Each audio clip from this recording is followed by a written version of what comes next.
কবিতাৰ শিৰোনাম ও ৰোৱনী। কবি কলাগুৰু বিষ্ণুপ্ৰসাদ ৰাভা।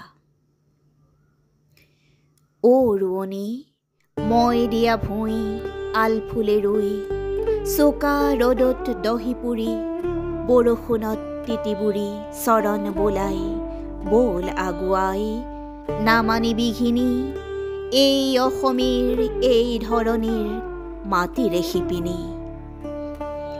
নতুন যুগৰ নতুন ভাৱৰ ন কঠীয়ালৈ, ন পথাৰৰ চহা কোমল মাটিত গুজি থৈ, তেজাল পতাকা উৰুৱাই আগবাঢ়ি বল, বল দিন সজোৱা ক্ষীণ ছোৱালী ন গাভৰুৰ দল। খকত জহা ভোকত দহা পাতল শুকানী, এই অসমীৰ এই ধৰণীৰ মাটিৰে শিপিনী। নকৰিবি ডৰ ভয় তেজ পিয়া সতৰুলৈ, সন্মুখত তয়া ময়া ৰণ, ৰণৰ শিঙাই তুলে ৰোল, সাজি ওলাবৰ হ'ল কৰি জীৱন মৰণ পণ। দুপদ দুপে খোপত খোপে দেহ চলাবৰ হ'ল, ৰণ ৰঙিনীৰ ভেষে কাচি শেষ ৰণলৈ বল।